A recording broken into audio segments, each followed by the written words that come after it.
Hey there folks, Harry here. Thank you for joining me for this playthrough of Fantasy Map Maker. In this game you're going to have 5 quests, and that's how we score the game.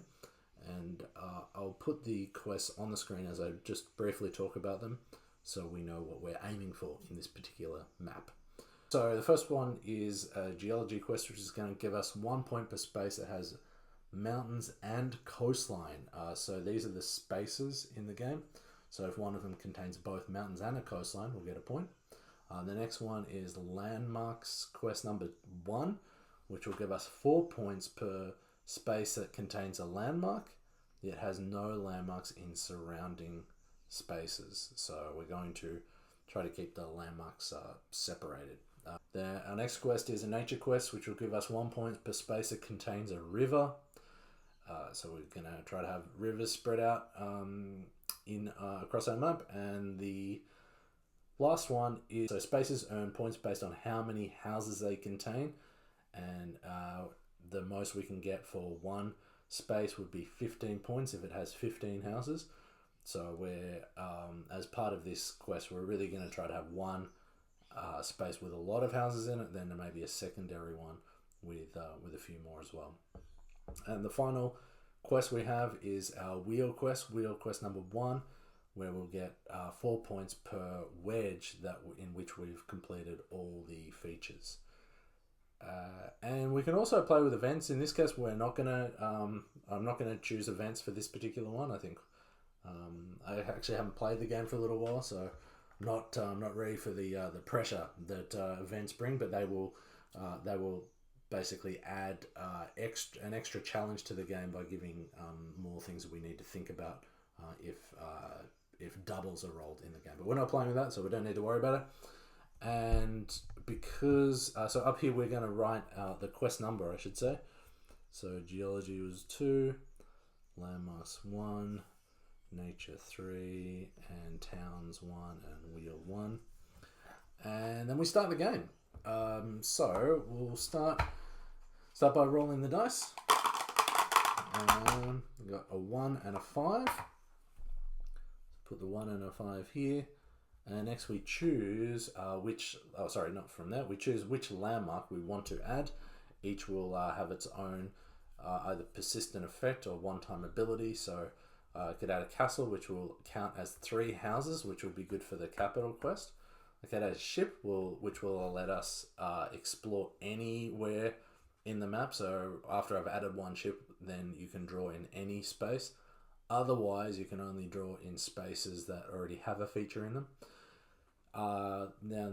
So those are persistent effect landmarks. The ones that have a one-time ability are the keep, which will let us ignore the dice values, basically skipping around. The next is mine, which will allow us to add 2 to 1 die. So that can be handy to increase the value of 1 die. Ruins let us rearrange the values of the 2 dice into a new set of values, as long as the total is the same. Meaning, so for example, if I roll a 3 and a 4, and I don't want a 3 or 4, I could change that to a 2 and a 5, because that would also equal 7. And lastly, a temper will allow us to add or subtract 1 to a die value. So similar to the mine, but just 1, but you can also minus 1. So those are the landmarks. Now, because we have this quest here, I think it makes sense to choose a castle. So I write C for castle here. And then in the space, I'm going to draw a castle. So I can choose this space here or this space here. Due to this quest, I'm starting to think maybe I'll try to make like an island that has like mountains on its edges. I think that might be nice. So yeah, and so also one thing I wanted to mention before I draw that castle is this is a sheet that I printed out to help me with some of the drawings. So I just did want to mention this as a tip if you're playing this game, to maybe have some source material at hand. So if you do need help drawing any particular features or anything, or want to get some ideas about how you can draw it, then source material is really handy. So these are just images I found on the free site Pixabay, and in various like European landscapes and towns and ruins and things like that. You can also get inspiration from other fantasy map artists, which I often do as well. So I think that's that if you want to do that, that's good. So put that away though, and in the in either the fifth row and first column, because 1 and 5 I can add the castle, or I can add it to the first row and fifth column. But I think I'll add it here. So let's go and do that now. Alrighty, it might not look like much, but there's my castle, and we can move on to the next round.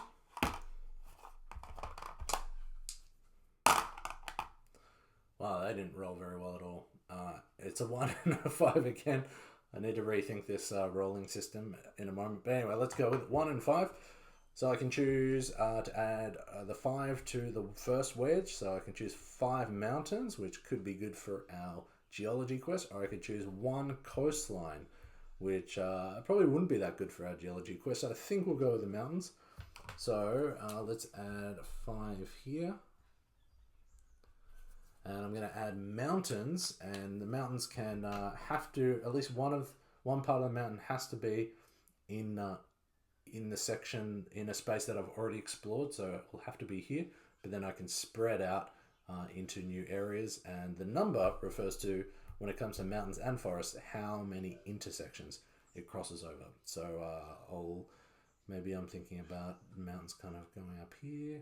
Yeah. All right, I'm going to go ahead and add those mountains now. Alrighty, so there are my mountains. Let's move on to the next round. This time, so roll the dice here, I think, 4 and 5. So I can go here or here.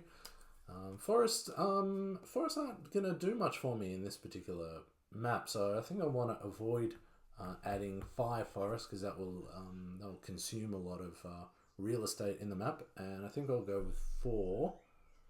Add the 4 to the coastline, and let's start our coastline, thinking about our geology quest of having mountains and coastline in the same space. So that will give us a point for each space. So I want to kind of combine the mountains and coastline here, and also maybe create this kind of island shape I mentioned earlier. Yes, so let's go ahead and do that. Okay, so here is my coastline, and by the way, the 4 refers to how many lines a coastline crosses over.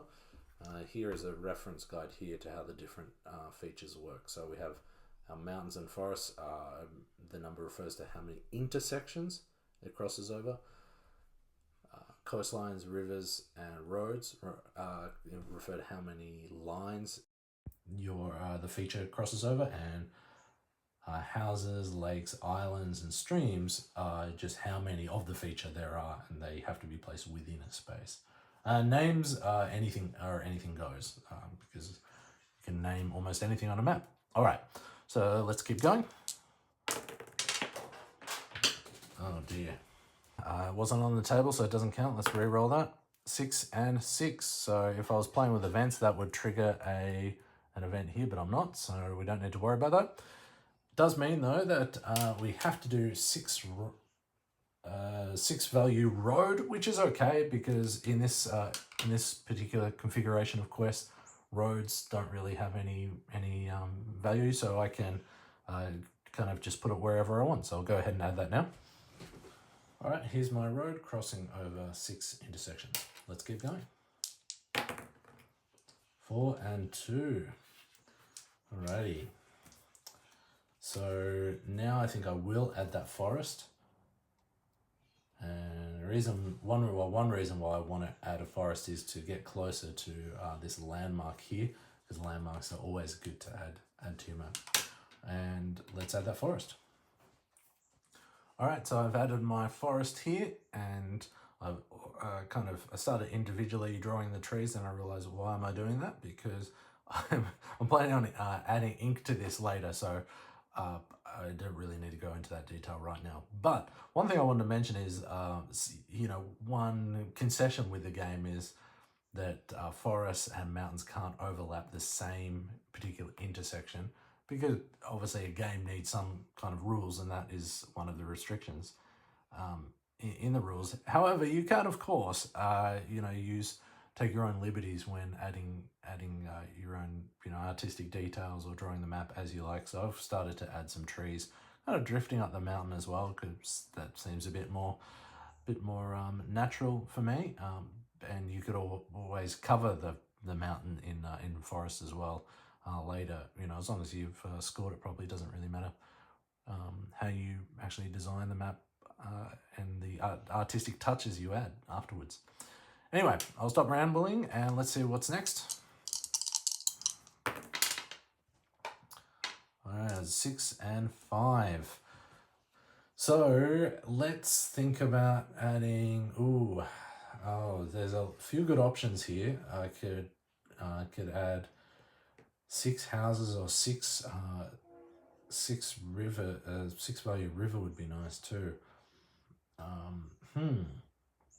Yeah, I think the river is good, but I'm also thinking about our coastline. Adding a long coastline can help us get to that island shape that I want to create with this particular map. So yeah, let's do the coastline in this case. So let's add a 5 here. And in the end, I think the thing that sealed it for me is the idea that the next time I roll a 6, I can also add a landmark. So yeah. All right, and I'll add that coastline crossing over 5 lines. All right, there is my coastline. Let's see what's next. 5 and 5. That was a pretty dodgy roll, but let's go with it. 5 and 5, and in this case, I think it is time for a river. So add 5 here, and we can add that river. And again, we're going to get a point as per this quest for nature. We're going to get a point for each space that has a river. So we really want these rivers to cover as much of the map as possible, which is going to be tough with the fact that we're also adding lots of mountains to the map. In any case, let's add that river.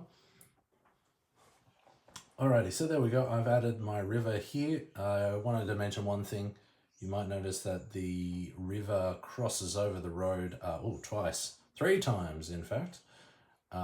When in general, in Fantasy Mapmaker, features cannot cross over one another. However, the exception to that is with rivers and roads, in which they can freely cross over, and when that happens, you just draw a bridge where they crossed over.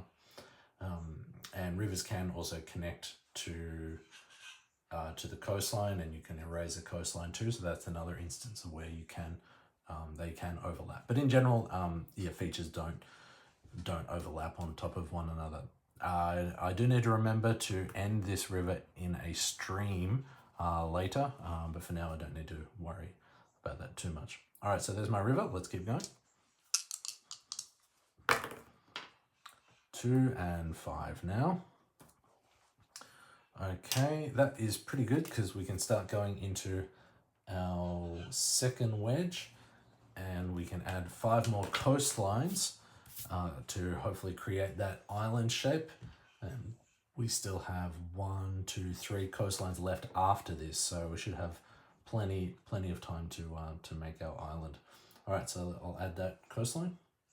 So I've added my coastline here, and I wanted to mention one small tip, I guess you might say, when it comes to artistic license, and that is if you have mountains in front of a coastline, and you're doing this style of more like almost isometric perspective, not so much like bird's eye view, it often looks a bit better if you have the mountains in front of obscuring, I should say, the coastline behind it, just to create that illusion of depth, I guess. Of course, my map's a bit rough now. It'll look a bit better once I have the chance to add ink and more details and things like that. But I just wanted to mention that. All right, let's keep going. 3 and 4. All right, I think it is time to start venturing into our third wedge. Let's add a 4 here. And let's think about adding maybe a new river, or maybe connect to the previous one. Yeah, let's connect to the previous one actually, and let's have the river cross over here. Maybe here and here. I think that makes sense. And oh, sorry, that would be 4, so I need one more. Maybe here as well. All right, let's add that river. Alrighty, there's my river. Let's keep going. 5 and 4. All right, let's keep our coastline ticking along with a 5. Extend it down here. All right, there's my coastline, and let's keep going. 1 and a 3. Let's do another coastline. In fact, just a 3 value coastline. And we still have one more here. So, but 1, 2, 3. We could complete this coastline now. So, yes, let's do that. Let's complete the coastline now by going 1, 2, 3. Yes. Alrighty, so we've created our island, which is, you might find, there we go. We've created our island now, which is good. So now it's just a matter of trying to add as many mountains to these spaces that have coastline in them to help us with our scoring for our geology quest. Let's continue though.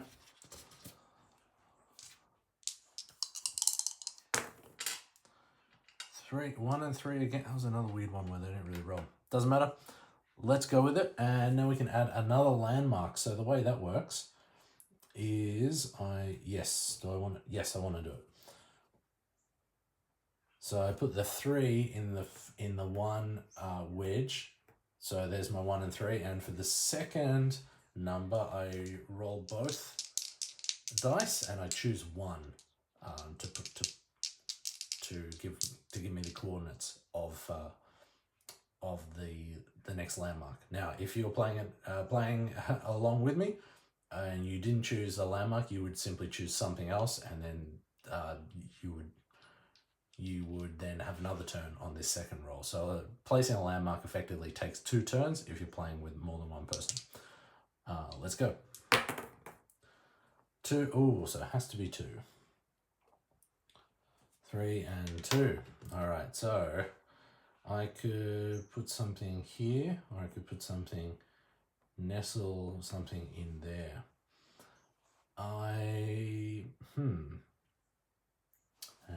Looking at our landmarks list, I think a mine makes the most sense because the mines have to be placed on mountains, and they do let us add 2 to a number, and we might need that later when it comes to a house, when it comes, because we haven't added any houses yet actually.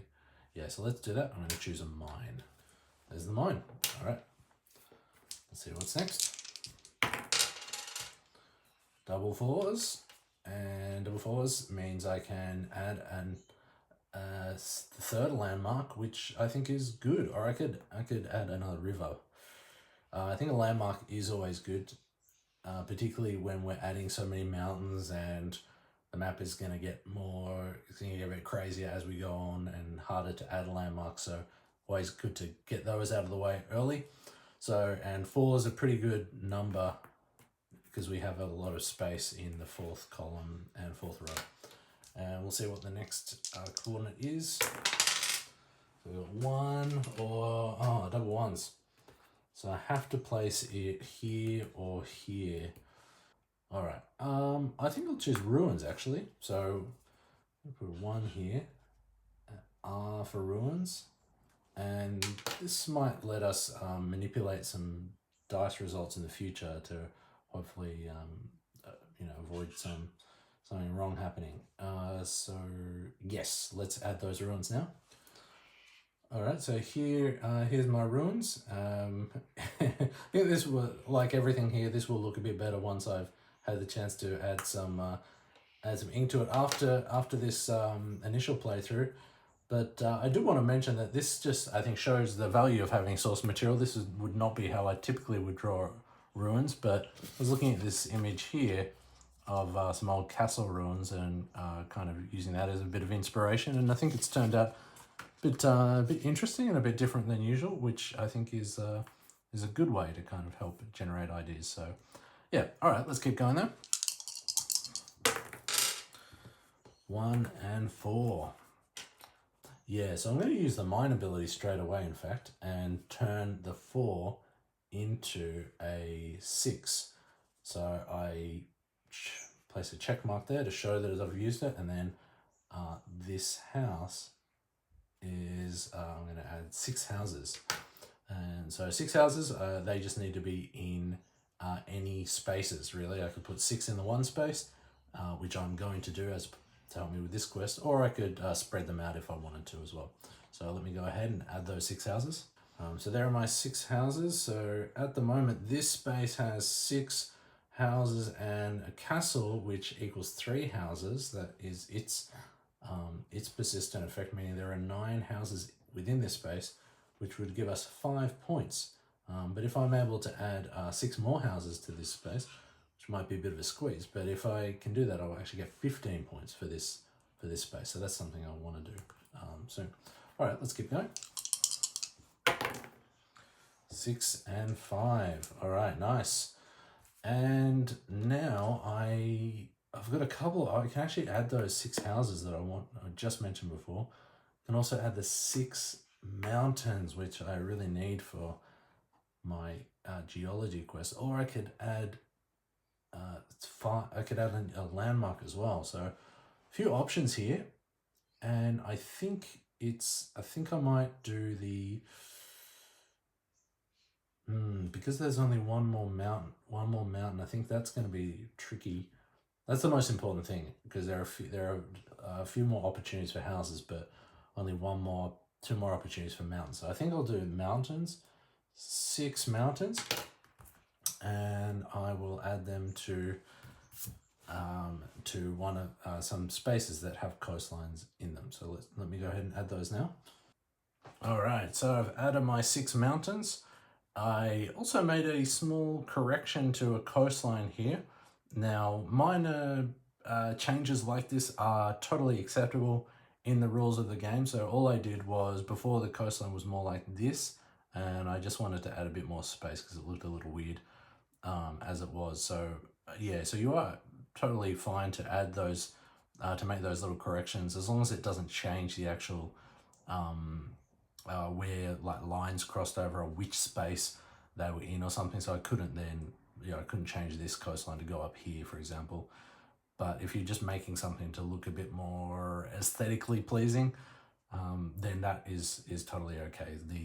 The goal of the game is not to not to see who the best artist is. It's really just to enjoy making your fantasy map, and also testing or challenging yourself to kind of plan things out, and that's where the game part comes in. So just want to mention that is okay in my very rambling way. But let's keep going. 3 and 5.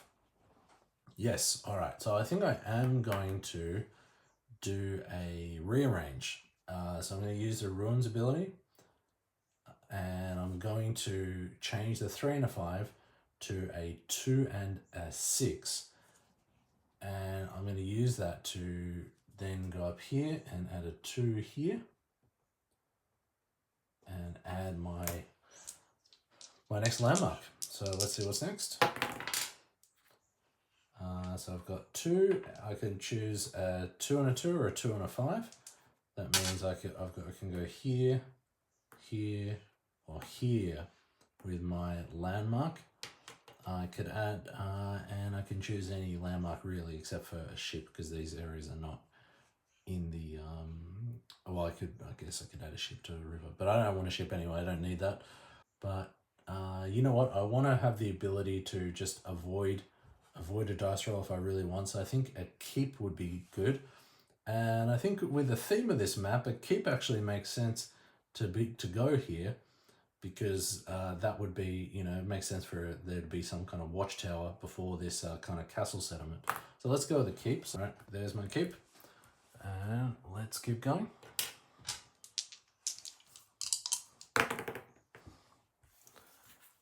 5 and 2. 5 and 2. Let's do another river. All right, so there's my river crossing on 1, 2, 3, 4, 5 lines. I could have had it venturing off into this river, which according to the rules of the game is totally okay. But as you might know, when rivers don't typically split for no reason, they merge into one another rather than splitting, which this river would have been doing had I done that. As it is, it's still a little bit weird to have two separate rivers so close to one another, but I think it's somewhat plausible, and maybe if I add a forest or something in the middle, that'll make the whole map look a bit more sensical, if that's a word. But yeah, let's keep going. 3 and 4. Okay.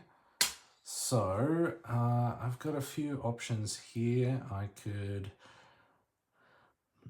do, again, with this wheel quest, I want to be completing as many wedges as possible, and adding some streams is something I'll have to do at some point. So I think, because this wedge has only had one feature used from it, I think I'll go ahead and add a stream here, although I do have a river for 3. No, let's add the stream, yeah. So so I'll go ahead and add my 4 streams. All right, so there are my 4 streams. I have one kind of flowing from the mine. So what's going on there? Maybe there's a flooded mine of some kind. And I had added one to the middle, flowing into this the middle of this river.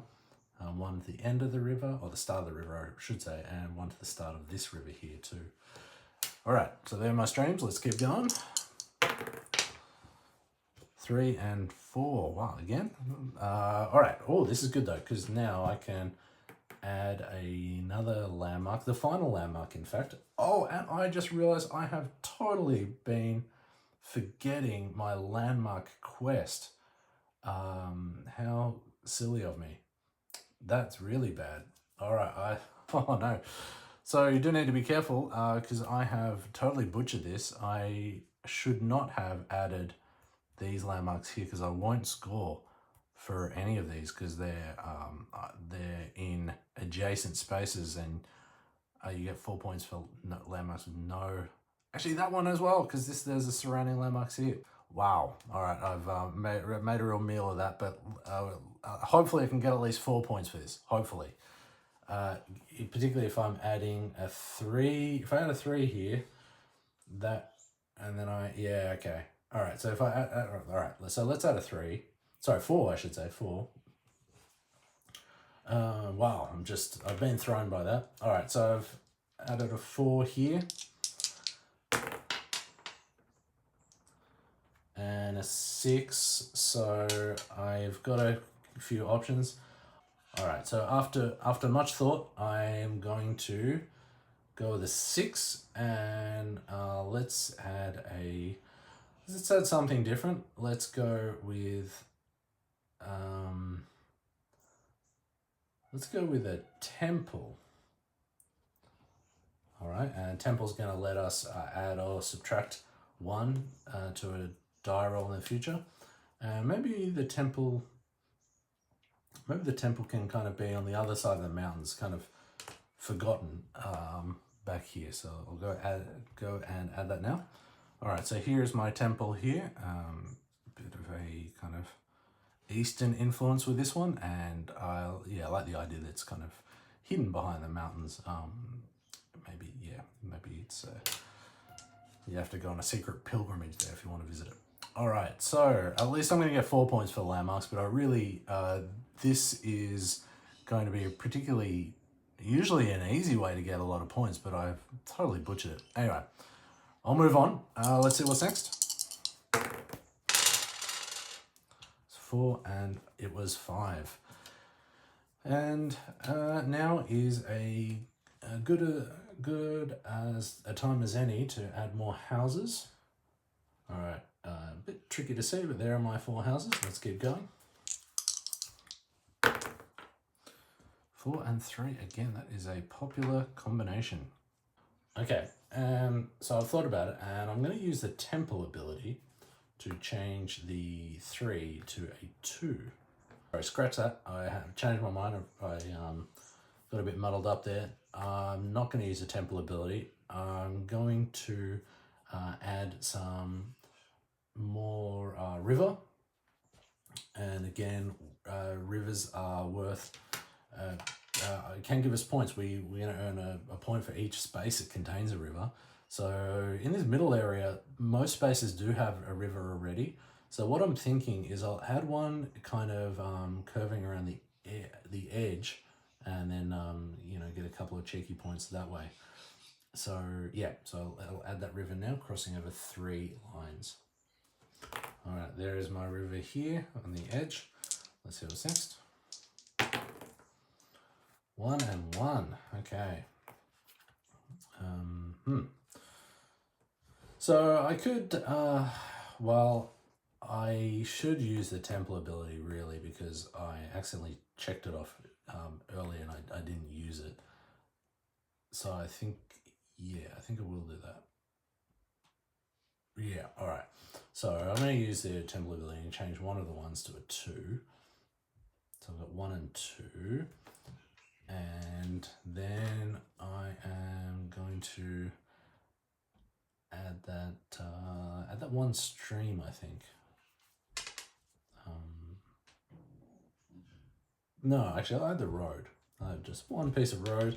And the reason I'm doing this is because the wheel quest, unlike the landmark quest, which I totally neglected, gives us, I've been thinking about this, and it gives us 4 points per completed wedge.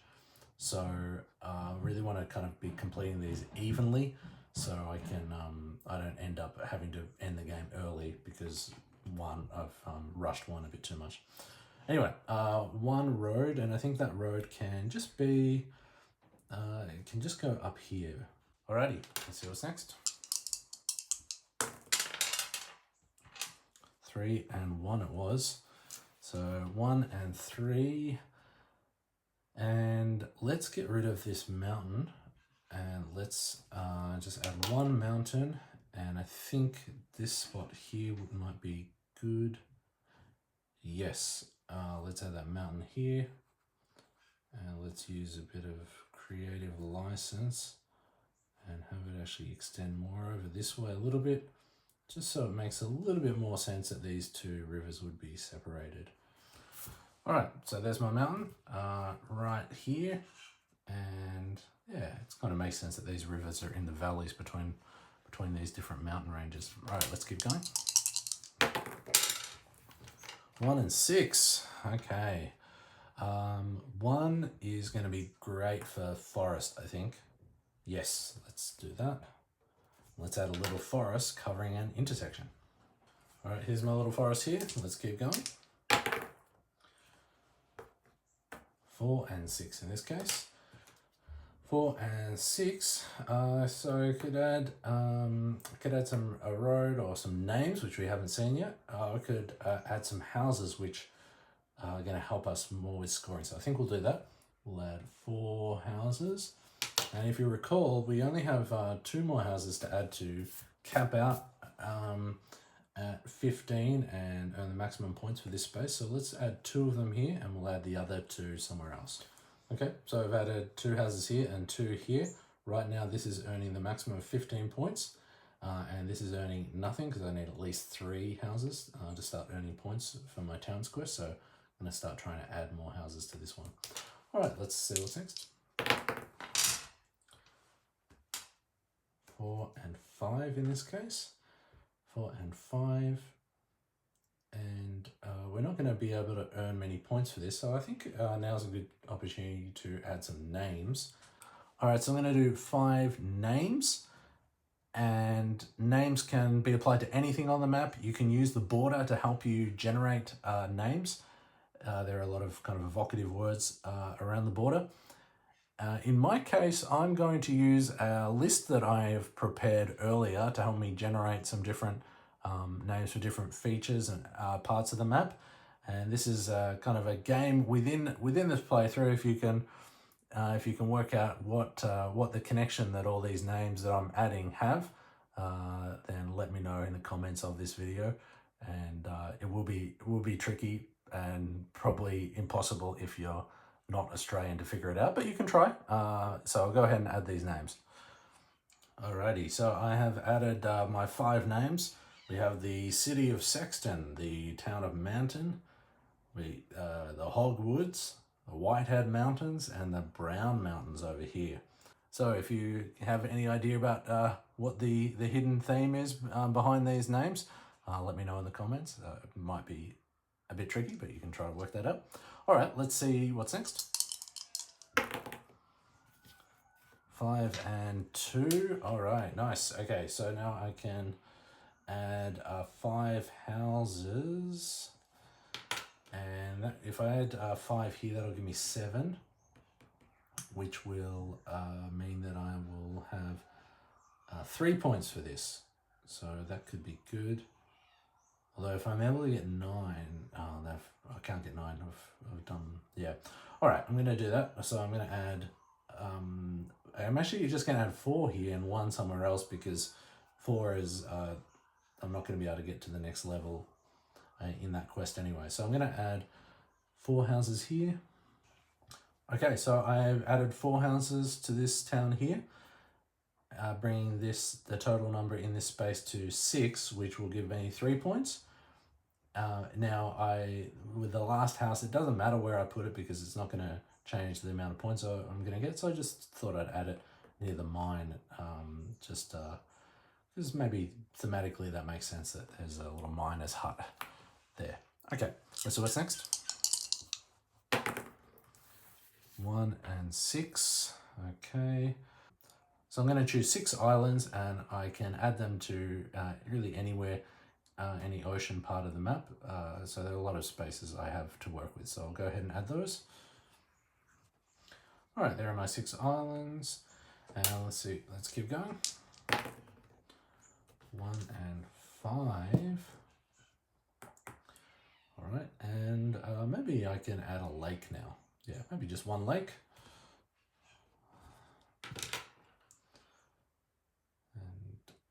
Oh, I still have this unfinished. Yeah, I'm going to add the lake to be the start of, to be where this river starts. So there's like a small lake at the base of a mountain. All right, there's my lake. Let's see what's next. 2 and 4. Now, almost finished the 4th wedge. I want to finish the 2nd one. So 4 forests is going to be, I'm not going to have space for 4 forests. So I'm going to have to choose 4 streams, and I'll add those streams coming off rivers. All right, so I've added my 4 streams here. Again, the streams won't really affect the scoring in this case, other than just getting me closer to completing some of these wedges. All right, let's see what's next. 1 and 4. I think I will do maybe just 1 road. 1 road. All right, my 1 road is just a road connecting the city of Sexton to this these old ruins here. All right. And and I have completed this wedge now. So when you do complete a wedge, you can fill in a circle just to remind yourself that that is done. Let's see what's next. 1 and 1. All right, this is gonna, unless I skip it using my keep ability, I'm going to have to do one name, and I think that is fine with me anyway. So I'm going to do one name. I'm going to shade that in. So I've done 2 wedges now, and I can add, I can name something. All right, I've named this mountain Mount Cristo. All right, let's see what's next. 3 and 5. Okay. Maybe. Okay, 3 or 3 roads could be good. Yeah, I'm gonna do 3 roads. So I've added my road here, crosses over 3 times, and this is just basically a road from this town into the forest, or to the woods. All right, let's see what's next. 4 and 4. I've already completed the 4th wedge. If I'd like, I could just stop now, but I'm going to go for gold, and I'm going to use my keep ability. Roll again. 2 and 6. Let's do, can't do 6 forests, so let's do 2 names. And I'll add 2 more names. Okay, so I've added the rice fields here and the Temple of Hannah with my 2 names. And at this point, I've filled in 4 of the 6 wedges. I just have the 2nd and 3rd left. So if I don't roll a 2 or a 3, then that's going to be the end of the game because I have no available landmarks to use to change the dice results. Let's see what's next. 5 and 6. So that is the end of the game. So this is my map. I will go ahead and I'll make some changes to it. There it is there. That's a bit easier to see. I will add some ink to it and jazz it up a bit. But before I do that, let's go ahead and score. So all told, 75 for that. So if you're playing at home, there's a good chance you beat me. If you did all right with this particular quest, I think you're probably well on your way. One thing you can always do as well is when you're playing solo, you can play against the 3 AI opponents. We have the expert, the explorer, the artist, and the master. The explorer is going to be the easiest one to beat.